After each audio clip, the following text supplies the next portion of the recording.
shall we, other than making money? For years, we've been hearing from the president, if you like your plan, you get to keep it.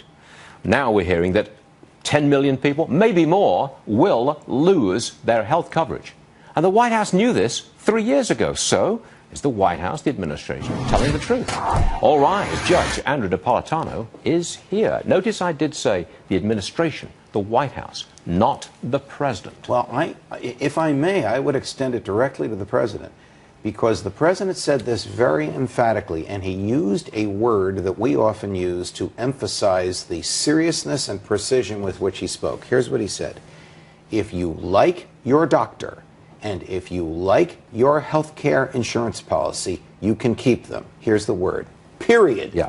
Now, most sentences end in a period, but when the speaker uses the word period, they're emphasizing the literal truth of that which preceded the word. We now know that that was wrong, and we now know that he knew it was wrong, and we know he knew it was wrong when he said it. We know this from emails that Megyn Kelly revealed on her show last night, which we all have since seen, intergovernment emails.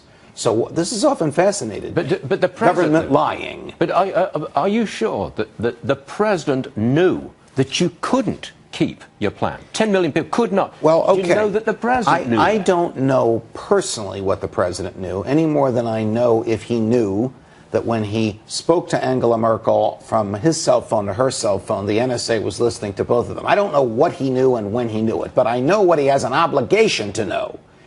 And if he has an obligation to know something and willfully doesn't know it, then he's not doing his job. So for him to say, I know that you can keep your health care, I know that you can keep your doctor, period, when he doesn't know it, he has materially misled us without any consequences. And he misled us to the point of running on this. I mean, this is not something that was said in passing once or twice. This was the key focus of the campaign, and the Democrats continuously say, hey, we won on Obamacare, so leave it alone, but you won on a lie. Charles is 100% correct. How is it that the government can lie to us like this? And yet if we lie to the government, like Martha Stewart, we go to jail. Martha Stewart had a conversation with an FBI agent off the record and not in an FBI headquarters. Her lawyer says to the FBI agent, is my client a target of your investigation? The FBI agent lies and says no. And then the FBI agent asks her a question and she lies. What's the ultimate outcome?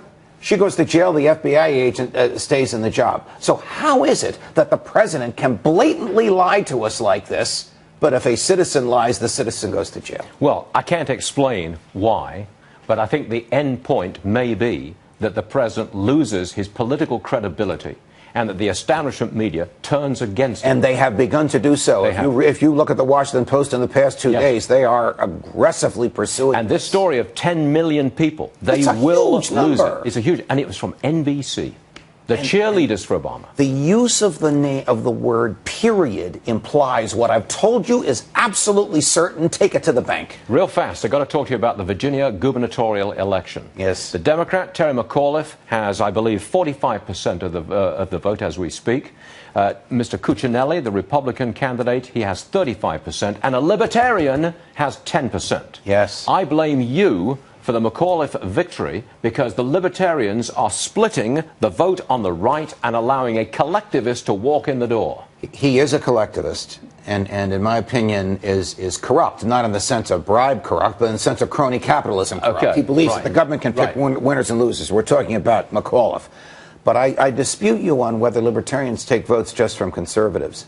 Libertarians often take votes from liberals because libertarians, in this respect, are principled liberals who mean what they say with respect to civil liberties and the government leaving people alone. Any splitting of the vote on the right opens the door to collectivists. Rand Paul campaigning for Cuccinelli, not for the Libertarian. So you're not taking any responsibility for the victory of No, I don't know this guy. I love him, but I don't know victory. him, and I'm not taking responsibility for it. But the Republican Party needs a wake-up call, and they may get it in Virginia because it's been safely and reliably Republican for 50 years. There's been quite a few wake-up calls. The wake-up they call need to hear the wake-up call. The wake-up call that they're going to get is that Cuccinelli is a conservative, and he's going to lose. Yes. Yes, that's true. That's the call. That's true, because he's a conservative that wants to tell people how to live.